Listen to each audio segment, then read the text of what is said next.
여러분, 안녕하세요. 경제와 돈의 흐름을 꿰뚫어보는 남자, 여러분의 금융 멘토, 핀플루언서 김프로입니다. 여러분, 혹시 돌멩이를 전 세계 사람들에게 비싼 값에 팔아넘긴 한 남자의 이야기를 들어보셨나요? 믿기지 않으시겠지만 이건 실화입니다. 오늘 여러분의 통장의 부의 지혜가 한 줄 더 쌓이길 원하신다면 지금 바로 구독과 좋아요 버튼을 눌러 그 첫걸음을 시작하세요. 여러분의 클릭 한 번이 부의 길을 여는 열쇠가 될 겁니다. 자, 본론으로 들어가죠.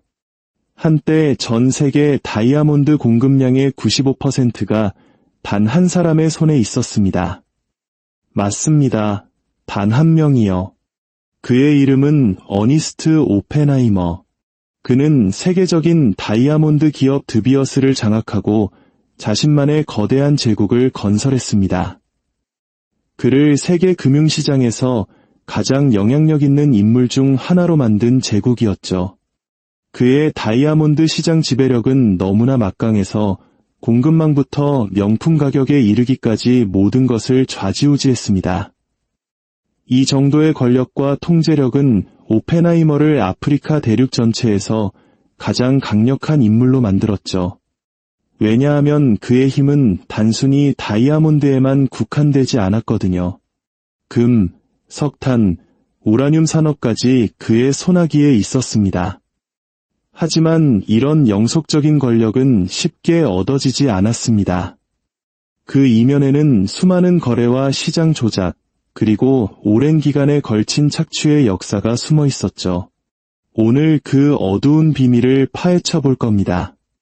그런데 여기서 흥미로운 점은 오펜하이머의 이 과도한 영향력과 독점에도 불구하고 많은 사람들에게 그는 영감의 원천으로 여겨졌다는 사실입니다. 사람들이 그를 존경하는 데에는 그럴 만한 이유가 있었죠. 그는 평범한 중산층, 한국식으로 말하면 동수저 출신으로 시작해 거대한 제국을 건설했으니까요.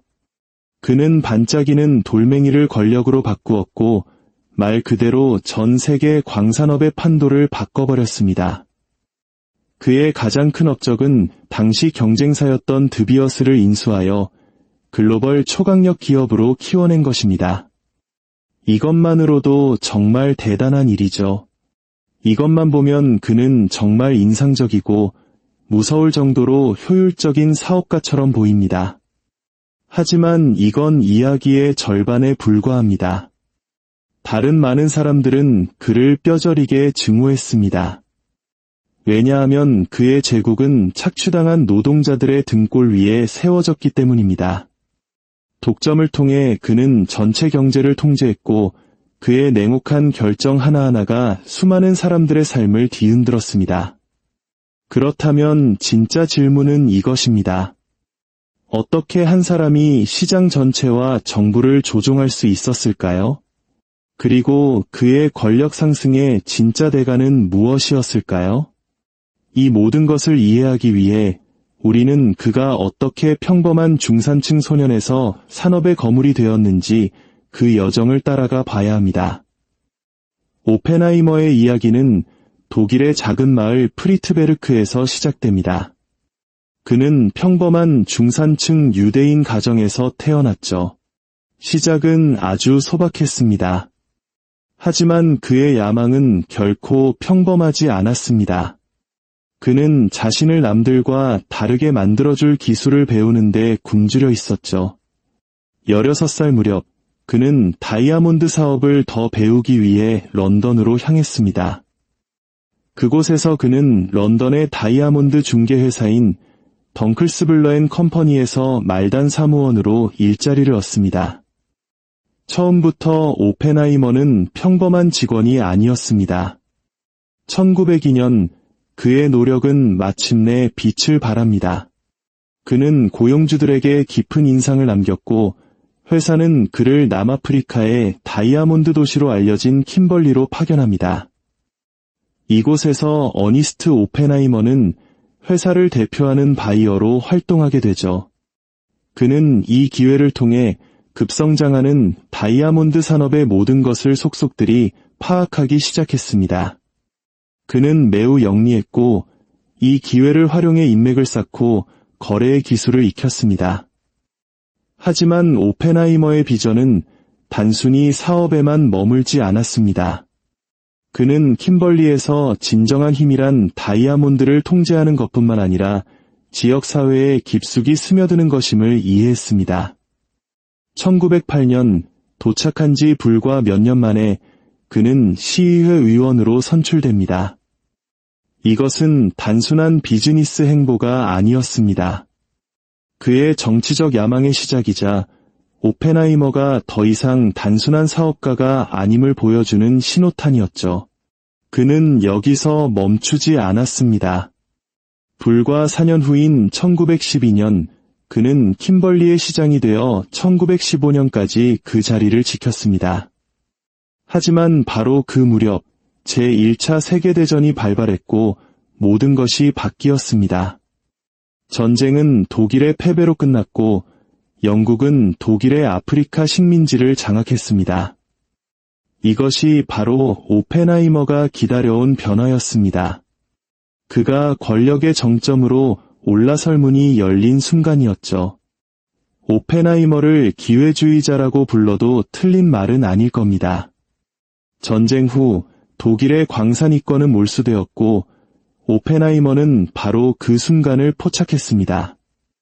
그는 즉시 뛰어들어 몰수된 독일의 광산 이권을 장악해버렸죠. 그의 관심은 다이아몬드에만 국한되지 않았습니다. 그는 더 큰 그림을 그리고 있었죠.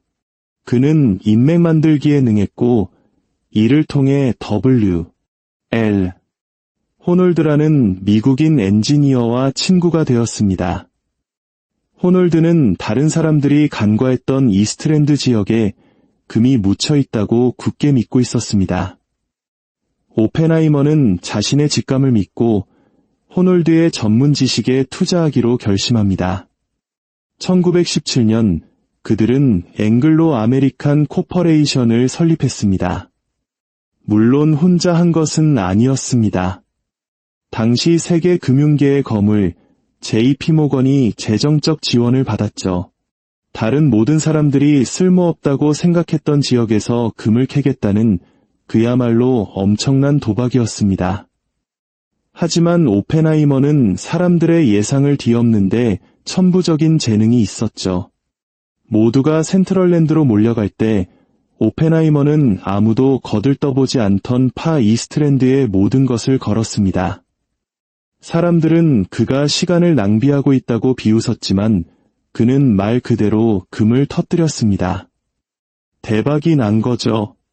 그의 신생회사는 엄청나게 번창했습니다. 하지만 기억하세요. 금은 그의 최종 목표가 아니었습니다. 그는 항상 다이아몬드를 원했죠. 그는 자신의 정치적 영향력을 교묘하게 이용하여 당시 느리게 움직이던 세실 로즈의 후계자들이 이끄는 기존 다이아몬드 대기업들을 따돌렸습니다. 그는 남서 아프리카 다이아몬드에 대한 5년간의 독점 판매 계약을 확보했습니다. 이로써 그의 회사는 세계에서 가장 가치 있는 다이아몬드 생산지 중 한 곳에 확고한 발판을 마련하게 됩니다. 이것은 그의 제국 건설 여정의 시작에 불과했습니다. 오펜하이머의 성공은 다이아몬드 시장의 절대 강자 드비어스와의 정면 대결로 이어졌습니다. 오펜하이머는 떠오르는 신성이었고 드비어스는 수십 년간 다이아몬드 무역의 왕으로 군림해온 거물이었습니다. 드비어스가 왜 그렇게 대단했냐고요? 그건 바로 야심찬 영국인 기업가이자 어떤 이들에게는 무자비한 제국주의자로 불리는 세실 로즈 때문입니다. 1888년 그는 남아프리카의 다이아몬드 광산 대부분을 장악하고 드비어스를 설립했습니다. 하지만 로즈는 더 큰 계획을 가지고 있었습니다. 그는 다이아몬드 산업 전체를 통제하고 싶었죠. 그래서 1890년대에 다이아몬드 신디케이트라는 것을 만듭니다. 런던의 다이아몬드 상인들로 구성된 이 강력한 그룹은 그에게 시장의 내부 정보를 제공했습니다. 이 신디케이트를 통해 로즈는 시장에 풀리는 다이아몬드의 양을 조절할 수 있었습니다. 너무 많으면 공급을 줄이고 너무 적으면 더 풀어버렸죠. 이건 마치 요즘 한정판 스니커즈 리셀 시장과 똑같은 원리입니다. 흔한 자원을 인위적으로 희소하게 만들어 사람들이 엄청난 돈을 지불하게 만드는 것. 공급과 수요 사이의 절묘한 균형, 그 스위트 스팟을 찾아 가격을 높게 유지하고 제국을 지켜낸 것입니다. 오펜하이머가 등장했을 때 드비어스는 난공불락의 요새 같았습니다. 하지만 제1차 세계대전이 모든 것을 바꿔놓았죠. 전쟁으로 인해 다이아몬드 시장은 붕괴 직전이었습니다. 광산들은 팔 수 있는 것보다 더 많은 다이아몬드를 생산했고 수요는 급감했으며 가격은 폭락했습니다. 한때 다이아몬드 세계의 왕관 보석이었던 킴벌리의 광산들은 문을 닫기 시작했습니다. 바로 이런 혼란이야말로 오펜하이머가 가장 번성하는 환경이었습니다. 1929년 그는 비밀리에 드비어스 주식의 20%를 매입하여 신디케이트를 사실상 장악해버립니다. 단 한 번의 기습으로 그는 다이아몬드 세계의 최정상에 자신의 자리를 확보한 것입니다. 왕좌에 올랐지만 오펜하이머는 안주하지 않았습니다. 그는 이대로는 모두가 패배하는 게임이라고 생각했죠. 그래서 그는 중앙 판매 기구를 설립하여 주요 다이아몬드 판매자와 생산자들을 하나의 우산 아래로 끌어들였습니다. 거대한 카르텔을 만든 셈이죠. 하지만 1930년대 대공황이 닥쳤습니다. 사람들이 먹고 살기도 힘든데 누가 다이아몬드를 사겠습니까? 수요는 바닥을 쳤고 팔리지 않은 다이아몬드 재고가 산더미처럼 쌓였습니다. 오펜하이머는 드비어스가 파산하는 것을 막기 위해 많은 광산을 폐쇄해야만 했습니다. 그리고 1945년 그의 독점이 너무 커지자 미국 정부가 반독점법으로 그를 고소하기까지 했습니다. 하지만 오펜하이머는 법의 허점을 이용해 미국 딜러들에게 책임을 떠넘기며 교묘하게 빠져나갔습니다. 그는 언제나 한 수 위였습니다. 이 모든 혼란 속에서도 그는 조용히 다른 산업을 장악하고 있었습니다. 바로 금이었죠. 사람들은 그를 다이아몬드 가이라고 불렀지만 그는 조용히 자신의 회사 앵글로 아메리칸을 세계 최대금 보유지의 최대 플레이어로 만들었습니다. 그렇게 그는 또 다른 산업을 지배하게 됩니다. 1950년대가 되자 오펜하이머는 자신의 제국을 후대에 물려줄 마지막 모험을 준비합니다. 그는 자신의 가족 유산이 여러 세대에 걸쳐 이어지도록 제국을 확장하는 데 모든 노력을 기울였죠. 이를 위해 그는 당대 최고의 광고 대행사와 손을 잡았습니다. 그의 목표는 간단했습니다. 다이아몬드 시장에 새로운 생명을 불어넣는 것. 그 전략은 보석을 단순한 돌멩이 이상으로 만드는 것이었습니다. 바로 감정을 입히는 것이었죠. 월급 2달치를 영원히 박제하는 방법은 없을까? 이 질문에서 시작된 마케팅은 다이아몬드를 영원한 사랑과 사회적 지위의 상징으로 탈바꿈시켰습니다. 그들은 다이아몬드를 풍요롭고 안정적인 중산층의 삶과 연결짓는 대규모 광고 캠페인을 벌였죠. 그리고 1947년 그들은 전설적인 슬로건을 만들어냅니다. A diamond is forever. 이 한 줄의 문장은 산업 전체를 뒤흔들고 매출을 하늘로 쏘아 올렸습니다. 전 세계 사람들을 상대로 한 거대한 가스라이팅의 성공이었죠. 약혼 반지는 다이아몬드여야 한다는 이전에는 존재하지 않았던 문화를 창조해낸 겁니다. 이 모든 일이 일어나는 동안 오펜하이머의 제국은 이미 다른 모든 것을 압도하고 있었습니다. 앵글로 아메리칸을 통해 그는 200개가 넘는 회사의 네트워크를 구축했습니다. 그의 제국은 아침 식사 시리얼부터 철도까지 모든 것에 손을 뻗치고 있었습니다. 오펜하이머 가문의 권력은 확고해졌고 누구도 넘볼 수 없게 되었습니다. 오펜하이머는 남아프리카 경제 그 자체였습니다. 드비어스와 앵글로 아메리칸의 수장일 뿐만 아니라 남아프리카 중앙은행 설립에도 결정적인 역할을 했고 바클레이즈 은행의 이사이기도 했습니다. 남아프리카에서 일어나는 모든 금융거래의 중심에는 그가 있었죠. 하지만 그의 빛나는 성공 뒤에는 짙은 그림자가 있었습니다. 바로 그의 사업 제국이 기반을 둔 인종차별 정책, 아파르테이트와 그로 인한 노동 착취 문제였습니다.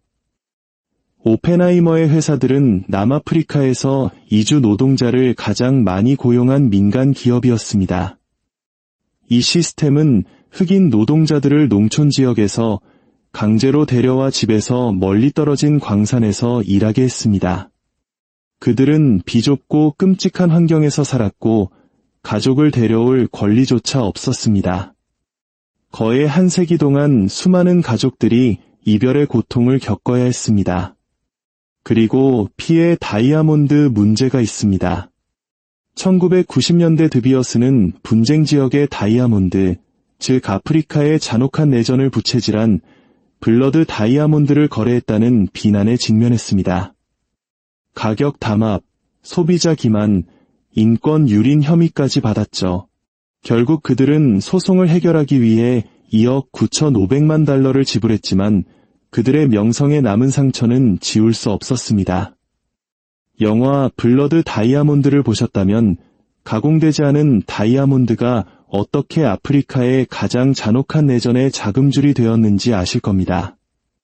드비어스는 직접적인 연관은 없다고 주장했지만 그 지역에서 다이아몬드를 계속 획득하며 그 출처에 눈을 감았다는 비난을 피할 수 없었습니다. 중앙아프리카 공화국의 한 주민이 남긴 말은 이 비극을 잘 보여줍니다. 우리는 이렇게 많은 부를 가지고 있는데 왜 이렇게 가난하게 살아야 합니까? 미국인들이 왜 우리 다이아몬드를 사기 싫어하는지 이제 알겠습니다. 축복 대신 우리 다이아몬드는 불행만 가져다 주니까요. 어니스트 오펜하이머는 의심할 여지 없이 제국을 건설했습니다. 하지만 그 부의 이면에는 끔찍한 환경에서 기계처럼 취급받았던 노동자들의 착취가 있었습니다. 물론 훗날 그의 아들 해리 오펜하이머는 아파르테이트에 반대하는 진보 정당을 후원하며 변화를 지지하기도 했습니다. 하지만 그 유산이 남긴 결과는 오늘날까지도 계속되고 있습니다. 1994년 아파르테이트가 끝났을 때 많은 사람들은 착취로 이익을 얻은 드비어스 같은 기업들이 책임을 질 것이라고 믿었습니다. 하지만 그 희망에도 불구하고 드비어스와 앵글로 아메리칸은 교묘하게 책임을 회피했습니다.